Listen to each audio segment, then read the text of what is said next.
बिस्मिल्लाहिर्रहमानिर्रहीम। अस्सलाम वालेकुम स्टूडेंट्स, मैं हूं हसन फरीद, आपका फिजिक्स टीचर। आज का हमारा टॉपिक है इलास्टिक और इनइलास्टिक कोलिजन का डिफरेंस। तो आइए स्टूडेंट्स स्टार्ट करते हैं आज का लेक्चर। स्टूडेंट, सबसे पहली बात, ये कोई लॉन्ग क्वेश्चन नहीं है, इसमें शॉर्ट क्वेश्चंस और एमसीक्यू पूछे जाएंगे।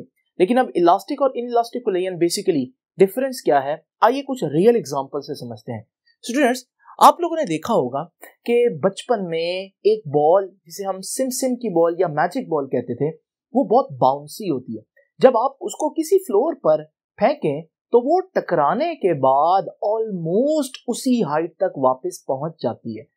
इसे हम बोलते हैं फिजिक्स की टर्म में कि ये एक ऐसा कोलिजन था इस बॉल और टेबल के दरमियान जिसमें उस बॉल ने कोई किनेटिक एनर्जी का लॉस नहीं किया।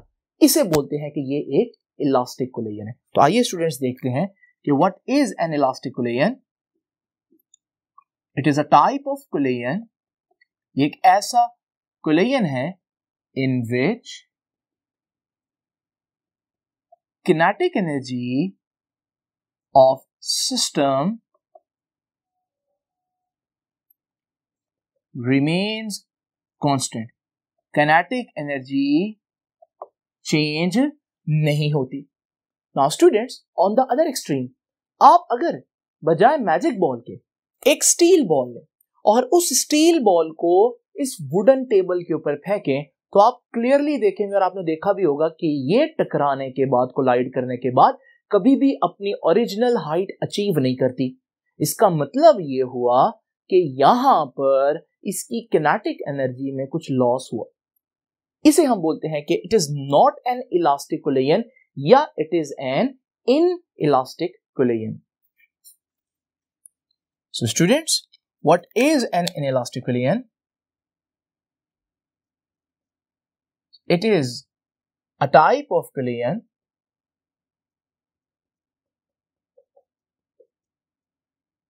in which there is a loss of kinetic energy. जो kinetic energy है वो सिस्टम की कांस्टेंट ना रहे, बल्कि सिस्टम की kinetic energy का कुछ लॉस हो। स्टूडेंट्स, अगला क्वेश्चन आप लोग ये करेंगे कि सर अगर किनेटिक एनर्जी का लॉस हुआ है तो वो किनेटिक एनर्जी कहां गई है? आइए देखते हैं स्टूडेंट्स। स्टूडेंट्स, समटाइम्स कोलिजन इतना फास्ट होते हैं, इतना तेज होते हैं कि आप उनको प्रॉपर तरीके से स्टडी या प्रॉपर तरीके से उनको देख ही नहीं पाते। लेकिन अगर आप किसी भी कोलिजन को बहुत स्लो करके देखें तो आपको एक खास बात नजर आएगी। वो ये है कि अगर एक बॉल जो है फॉर एग्जांपल किसी सरफेस से जाकर जब कोलाइड करती है और आप बहुत स्लो में देखें उसे, तो आप देखेंगे कोलाइड करने पर जब वो रिटर्न होती है तो उसकी शेप में डिफॉर्मेशन हो जाती है। और ये जो डिफॉर्मेशन है यही वजह बनती है किनेटिक एनर्जी के लॉस की, क्योंकि डिफॉर्मेशन इस तरह से नहीं हो सकती कि उसमें किसी किस्म का एनर्जी यूटिलाइजेशन ना हो। तो डिफॉर्मेशन के लिए क्योंकि एनर्जी चाहिए होती है, तो हम कहेंगे कि ये डिफॉर्मेशन की वजह है कि किनेटिक एनर्जी का लॉस होता है। अब स्टूडेंट्स, मैं आपसे पूछता हूं कि अगर आपसे पूछा जाए इलास्टिक कोलिजन के बारे में कि बताएं इलास्टिक कोलिजन में इलास्टिक क्यों है, किनेटिक एनर्जी का लॉस क्यों नहीं हुआ, तो आपका आंसर क्या होगा? यही ना कि सर इसका मतलब है ऐसे कोलिजन में डिफॉर्मेशन नहीं हुई। तो स्टूडेंट्स, आपको बताता चलूं, ऐसा कोई कोलिजन नहीं है जिसमें डिफॉर्मेशन नहीं होती। मिसाल के तौर पर आप सख्त से सख्त चीजें, हार्ड से हार्ड चीजें भी देख लें तो फिर अभी आप देखेंगे कि उनमें कुछ ना कुछ डिफॉर्मेशन है। स्टूडेंट्स, ये हमारे पास एक गोल्फ बॉल है। अब जरा देखिए, ये जो गोल्फ बॉल है दिखने में बहुत हार्ड होती है, लेकिन अगर आप इसका कोलिजन देखें और वो भी बहुत ज्यादा स्लो करके, तो स्लो मोशन में आप देखेंगे कि एक्चुअली ये गोल्फ बॉल भी टकराने के बाद अपनी शेप बहुत ज्यादा चेंज कर लेती है। इसका मतलब अगर इस जैसी हार्ड चीज जो है वो भी हमारे पास शेप चेंज करेगी तो फिर कोलिजन कैसे इलास्टिक हो सकता है? स्टूडेंट्स इलास्टिक कोलिजन इस वजह से नहीं होता कि उसमें शेप चेंज नहीं होती, बल्कि इलास्टिक कोलिजन इलास्टिक इस वजह से है कि उसमें शेप जब चेंज होती है तो वही एनर्जी वापस भी मिल जाती है, यानी कि जो चेंज इन शेप है या जो डीफॉर्मेशन है वो टेम्परेरी है। जैसे कि अगर आप ये देखें इस एग्जांपल में, जो बॉल जितना डीफॉर्म हुई है वापस उसको जो डीफॉर्मेशन के बाद टकराने के बाद वो शेप में आ गई है, यानी कि हमारे पास ये जो डीफॉर्मेशन है ये परमानेंट नहीं है, तो ये टेम्परेरी डीफॉर्मेशन है। तो इलास्टिक कोलिजन में किनेटिक एनर्जी का लॉस क्यों नहीं होता? क्योंकि जितना एनर्जी हमारे पास डीफॉर्म होते वक्त यूज होती है वो वापस मिल भी जाती है।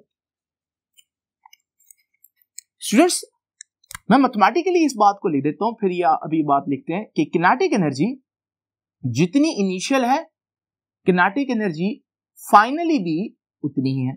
जबकि यहां पर आप देख रहे हैं लॉस है, तो किनेटिक एनर्जी इनिशियली ज्यादा थी लेकिन फाइनल किनेटिक एनर्जी जो है वो थोड़ी सी कम है क्योंकि लॉस हुआ।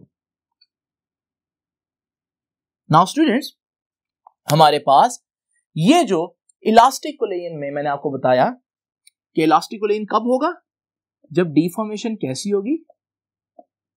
टेम्पोरेरी डिफॉर्मेशन, ऐसी डिफॉर्मेशन जो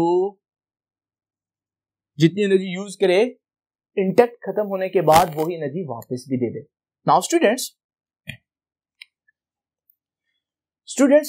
आइए जरा इन दो बॉल्स की एग्जांपल्स देखते हैं। अगर आप देखें ये जो हमारे पास दूसरी बॉल है ये बहुत ज्यादा स्मूथ बॉल है और सॉफ्ट है, जबकि पहली बॉल जो है वो काफी हार्ड है जैसे स्टील की बॉल होती है। अब ये जब टकराएंगे तो आप देखिएगा स्टील की बॉल जो है वो उस बॉडी को हिट करने के बाद परमानेंटली डिफॉर्म कर देगी, और ये जो परमानेंट डिफॉर्मेशन हुई है ये अब एनर्जी वापस नहीं मिलेगी। तो अब यहां पर आप देखेंगे कि ये इन इलास्टिक कोलिजन है क्योंकि काइनेटिक एनर्जी का लॉस हुआ। तो हम कहेंगे काइनेटिक एनर्जी का जब लॉस होगा तो वो कैसी डिफॉर्मेशन की वजह से होगा? ऐसी डिफॉर्मेशन जो परमानेंट है, जो टकराने के बाद वापस खत्म नहीं हो जाती। तो ये हमारे पास परमानेंट डिफॉर्मेशन और टेम्परेरी डिफॉर्मेशन रीजंस है। और भी कुछ रीजंस है स्टूडेंट्स, आपको मालूम है कि टकराते वक्त फ्रिक्शन की वजह से भी कुछ एनर्जी का लॉस हो जाता है, क्योंकि फ्रिक्शन जो है वो हीट के तौर पर डिसिपेट होती है। मिसाल के तौर पर अगर आप अपने दोनों हाथों को जोर से रगड़ें, खासतौर पर सर्दियों में, तो आप देखेंगे आपके हाथ गर्म हो जाएंगे। ये हीट रिलीज हुई है आपके हाथों के फ्रिक्शन की वजह से। और फिर आपको पता है जब दो बॉडीज आपस में टकराते हैं तो टकराते वक्त साउंड भी क्रिएट होता है, और वो साउंड जो है वो भी क्या है? वो भी तो एक एनर्जी है जो कि एनवायरनमेंट में चलेगी और आपके सिस्टम से निकल गई। नाउ स्टूडेंट्स अब हमने देखा असल चीज जो इलास्टिक कोलिजन डिसाइड करेगी या नहीं, इलास्टिक होगा या नहीं होगा, ये कौन डिसाइड करेगा कि डिफॉर्मेशन टेम्परेरी है या परमानेंट है। अब ये टेम्परेरी और परमानेंट कैसे होगा? मिसाल के तौर पर अगर मैं आपसे पूछूं स्टील बॉल है, बताएं इसका कोलिजन क्या होगा, इलास्टिक इन इलास्टिक? अब आप सोच में पड़ जाएंगे क्योंकि आप कहेंगे सर इसके कोलिजन दोनों हो सकते हैं। कोलिजन सिर्फ एक चीज पर डिपेंड नहीं करता, कोलिजन इस चीज पर डिपेंड करता है कि दूसरी जो सरफेस है वो कैसी है, क्योंकि कोलिजन एक चीज का तो हो ही नहीं सकता, दो चीजों का कम से कम कोलिजन होगा। ये देखिए स्टूडेंट्स, ये हमारे पास सिमसिम की बॉल थी। जब मैंने इसको वुडन फ्लोर पर फेंका तो ये वापस उसी हाइट तक आई क्योंकि ये हमारे पास एनर्जी का लॉस नहीं हुआ। अब ये स्टील बॉल थी, ये स्टील बॉल ने क्या किया, उस टेबल को डिफॉर्म कर दिया। इसका मतलब ये नहीं है कि स्टील बॉल हमेशा इनइलास्टिक होगा। स्टील बॉल जब वुडन टेबल के साथ कांटेक्ट में आएगा तो क्योंकि उसमें परमानेंट डिफॉर्मेशन कर देगा, इस सिचुएशन के अंदर इनइलास्टिक कोलिजन होगा। लेकिन अगर आप ये न्यूटन क्रैडल देखें, ये एक इंस्ट्रूमेंट है कंजर्वेशन ऑफ मोमेंटम को पढ़ने के लिए, ये स्टील बॉल से बना होता है। अगर आप इसमें एक स्टील बॉल को कुछ हाइट तक लेकर जाएं और फिर छोड़ें, टकराने के बाद जो दूसरी स्टील बॉल है वो उसी हाइट तक जाएगी। अब ये भी तो स्टील बॉल्स ही है ना, लेकिन अब ये इलास्टिक कोलिजन की एग्जांपल में आ गया क्योंकि काइनेटिक एनर्जी का लॉस नहीं हो रहा अगर हम फ्रिक्शन को इग्नोर कर दें। तो स्टूडेंट्स आपने देखा एक जो हमारे पास ऑब्जेक्ट है वो नहीं डिसाइड करेगा कोलिजन कैसा होगा, ये दोनों ऑब्जेक्ट आपस में डिसाइड करेंगे कि हमारा जो कोलिजन है वो किस तरह का होगा। स्टूडेंट्स कुछ रियल एग्जांपल्स टेम्परेरी डिफॉर्मेशन में याद रखिएगा, जो बॉडीज हैं जो टकरा रही हैं, bodies remains separated after collision. Bodies टकराने के बाद अलग अलग ही रहेंगी। मिसाल के तौर पर अगर ये मेरे पास दो बॉल्स हैं तो टकराने के बाद अगर ये इलास्टिक कोलिजन हुआ तो ये टकराने के फौरन बाद अलग हो जाएंगे, तो ये हमारे पास क्या हुआ कि ये सेपरेट हो गए। लेकिन अगर मेरे पास एक इनइलास्टिक कोलिजन होगा तो आप देखिएगा इन इलास्टिक कोलिजन में बॉडीज टकराने के बाद भी रिमेन इंटैक्ट, आपस में अभी भी जो है वो इंटैक्ट में होंगी, एक दूसरे को टच कर रही होंगी। मिसाल के तौर पर स्टूडेंट्स, आप लोगों ने देखा होगा कि हमारे पास जब दो गाड़ियां आपस में टकराएं तो ये गाड़ी जब टकराएगी तो ये उस गाड़ी को घसीटते हुए ड्रैग करते हुए अपने साथ ले जाएगी। अब ये इंटैक्ट में है मुसलसल, और इस वजह से हम कहेंगे ये कैसा कोलिजन है, ये हमारे पास एक इनइलास्टिक कोलिजन है। तो स्टूडेंट्स, आपने देखा कि इनइलास्टिक कोलिजन की एक और खास बात कि बॉडीज टकराने के बाद भी इंटैक्ट रहती हैं। नाउ स्टूडेंट्स, जब मैं इलास्टिक कोलिजन की बात करता हूं तो जरूरी नहीं कि मैं परफेक्टली इलास्टिक कोलिजन की बात करूं। परफेक्टली इलास्टिक कोलिजन जो है वो सिर्फ और सिर्फ गैस मॉलिक्यूल्स का है जिसमें एटम्स जो है वो इलास्टिकली कोलाइड करते हैं। लेकिन जब हम रियल लाइफ की बात करते हैं स्टूडेंट्स, तो जो चीज इलास्टिक कोलिजन के करीब करीब होगी मैं उसको इलास्टिक बोल दूंगा, चाहे वो 90% भी या 95% इलास्टिक कोलिजन है तो मैं उसको बोलूंगा ये इलास्टिक कोलिजन है। उसका यह मतलब नहीं कि बिल्कुल परफेक्ट इलास्टिक कोलिजन है। मिसाल के तौर पर मेरे पास एक बॉल है और मैं इसको जमीन पर फेंकता हूं। जब मैं इसको जमीन पर फेंकूंगा ये एग्जैक्ट उस हाइट तक तो नहीं आती, लेकिन काफी हद तक उस हाइट तक पहुंच जाती है। अब आप पूछेंगे कि ये इलास्टिक भी नहीं है क्योंकि इसने हमारे पास एग्जैक्ट वो हाइट अचीव नहीं की। लेकिन ये इनइलास्टिक भी नहीं है क्योंकि इनइलास्टिक होता तो हमारे पास टकराने के बाद ये बिल्कुल कांटेक्ट में रहता सरफेस के साथ।